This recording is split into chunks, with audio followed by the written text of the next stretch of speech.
बे मोननै घटना मोनसे रेप आरो मोनसे मार्डार बे केसाव जड़ित थानाय दहन आली तालुकदारा सासे जोंनि बर' बिनानावखौ माने बिथाङा रेप खालामदोंमोन। रेप खालामखांनायनि उनाव बिथाङा हमजाबाय जेलावबो हरबाय नाथाय 3 दान बिथाङा जेलाव खाथिखांनायनि उनाव उदां अख्राङाव गबोफिननाय लोगो लोगो 1-1.5 मासनि गेजेरावनो आरोबाव बिथाङा बे माने जोंनि सानै उन्दै आइजो माने हिन्जावसाखौ बिथाङा फिन खनसेबाव रेप खालामदों सानै लोगो लाफानानै।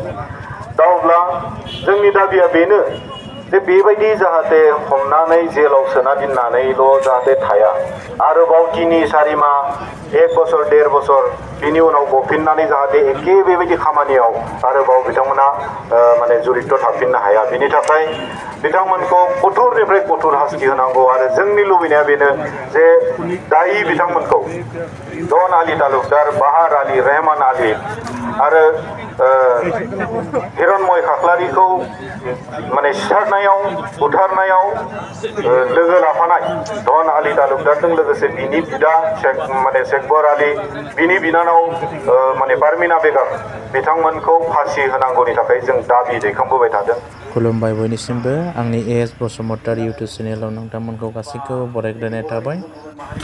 दिनैनि हाबाफारियानो जादों उदालगुरि जिल्ला दुलाराय बर' फरायसा आफादनि बानजायनायाव बनजार हानजा सुरनाय हाबाफारिखौ लानाय जादों।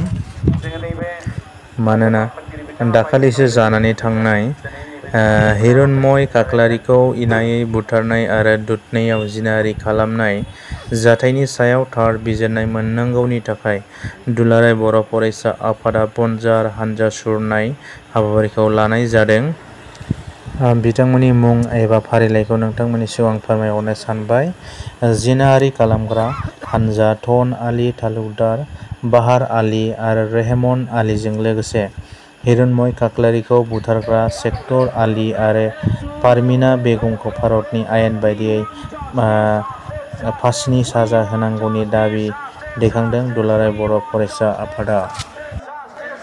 थौदो लोगोफोर, बिदिब्ला भिडिअखौ नायलांबाय थादोनि।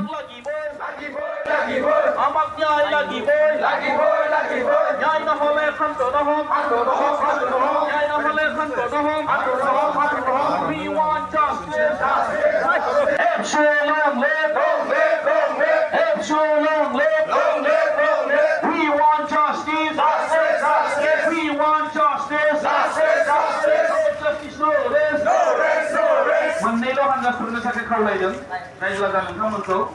We want justice! Justice! Justice! We want justice! Justice! Justice! No justice for us! No rest! No rest! Yay na pala khantonohom!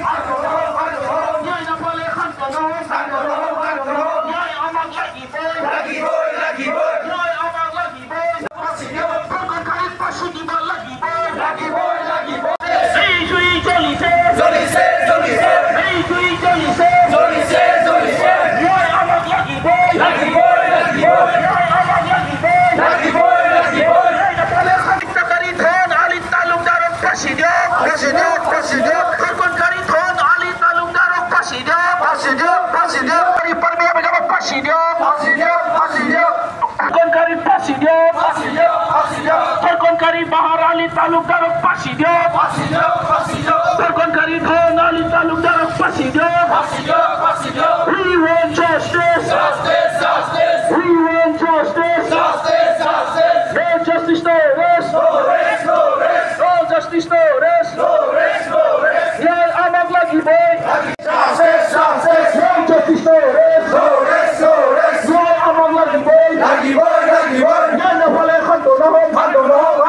Pagod kari Presiden! Presiden! Presiden! Pagod kari pasi di ba lagi boy! Lagi boy! Lagi boy! Pagod kari pasi di ba lagi boy! Lagi boy! Lagi boy! Pagod kari pasi di ba lagi boy! Lagi boy! Lagi boy! Mas badar wa pagod kari hokolo Presiden! Presiden! Presiden! Mas badar wa pagod kari hokolo Presiden! Presiden! Presiden! We want justice! Justice! Justice! No justice, no rest! No rest! No rest! No justice, no rest!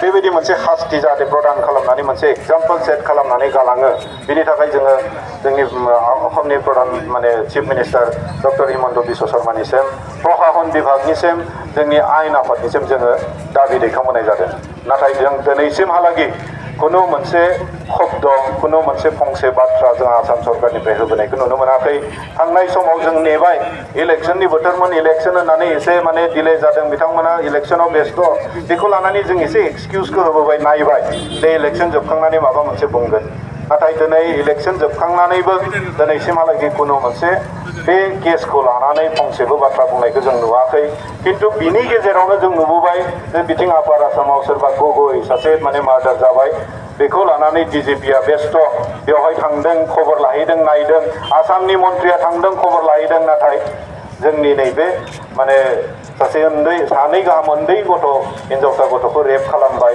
सासे माने कुनु दाय गैयि माने उन्दै सासे हौवासा मानसिया माने बियो माने गाज्रि भाबै एटेक खालामजाबाय मार्डार खालामजाबाय बिनि थाखाय नायनो थांनायाथ' बाद फंसेबो खोथा बुङैखौ जों नुबाय दा बेयाव जोङो साननो बाध्य जादों सिन्ता खालामनो बाध्य जादों जे जोङो सोरबा खाख्लारि जानायखाय सोरबा बसुमतारी दैमारि मुसाहारि जानायखाय जोंखौ मोजाङै नायाखै नामा सोरबाया दिनै गगৈ होननाय लोगो लोगो बिनि खिथु खिथु डिजिपिआ मोनहैबाय बिनि खिथु खिथु माने नों माने मन्थ्रिया मोनहैबाय जोङो बर' जानायखाय जोङो ट्राइबेल जानायखाय जोंखौ माने मोजां नोजोरजों नायाखै नामा जोङो साननो बाध्य जादों दिनै जोङो गार्जेन गैयै बायदि फिल खालामदों जेराव जोंनि थाखाय सासे चिफ मिनिस्टारा फंसेबो खोथा बुङाखै किन्तु सोरबाया माबा मोनसे जादोंब्ला बिनि थाखाय बिथांमोना खोथा बुंनो आवगायलांदों बेखौ नायनो खबर लाहैनो आवगायलांदों किन्तु जोंनियाव नैबेयाव मोनथाम घटना जड़ित थानाय मोनसे केसखौ लानानै फंसेबो खौरां बुङिया बे जोंनि थाखाय खोब साननोलगिया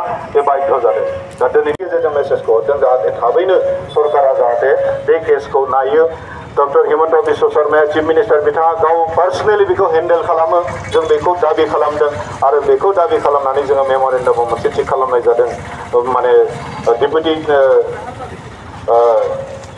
डिसिनि थ्रु मोनफ्रोमबो जिल्लानि डिसिनि थ्रु जोङो बे मेम'रेन्डामखौ जोङो मोनसे गोसोखांनायखौ रिमाइन्डारजों मोनसे हरनाय जागोन बेखौ जोङो थिग खालामदों दा दिनै आरोबाव मोनसे आरो माने मुगैथावना घटना बेजों लोगोसे आरोबाव जोंनि जिल्लायावनो जालांबाय थांनाय 22 तारिखआव टिउसनाव थांनाय सासे गथ'खौ टिउसननिफ्राय न'आव गिदिंफिननायाव माने किडनेप खालामनानै हमनानै क्लास 9आव फरायबाय थानाय सासे गोरखा हिन्जावसाखौ माने साबा माने मुस्लिम माने सम्प्रदायनि माने व्यक्तिया बिथांमोना गाज्रि भाबै रेप खालामदों दा बे जोंनि थाखाय खोब गिख्रंथाव खोब मुगैथाव बे केसखौ जोङो निन्दा खालामदों जों धिक्कार होदों जोङो दिनै सानदों जोङो मोनसे फोथायनाय दङमोन जे थांनाय 3 मेनि जिथु दुधनैनि घटना जि काण्ड बे काण्डआव जुदि गभर्नमेन्टनिफ्राय प्रशासननिफ्राय आयेन आफादा जुदि आयेन आफादनिफ्राय मोजां मोनसे कठोर बिहित बेबस्था लानायमोनब्ला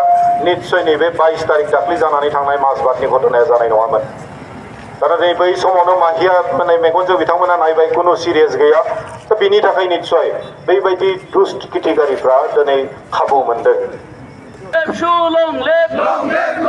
Nyai amak lagi boy Nyai amak lagi boy Nyai na pale khantono hom Nyai na hole khantono hom Hoitakarik pasidi ba lagi boy Hoitakarik pasidi ba lagi boy Harkonkarik pasidi ba lagi boy We want justice We want justice No justice no rest No justice no rest Nyai amak lagi boy Nyai amak lagi boy Nyai na hole khantono hom Nyai na hole khantono hom Hey jui jolise Hey jui julise Hoitakari batalik pasidi ba lagi boy Harkonkari dhon ali talukdarok pasidi ba lagi boy We want justice No justice no rest No justice no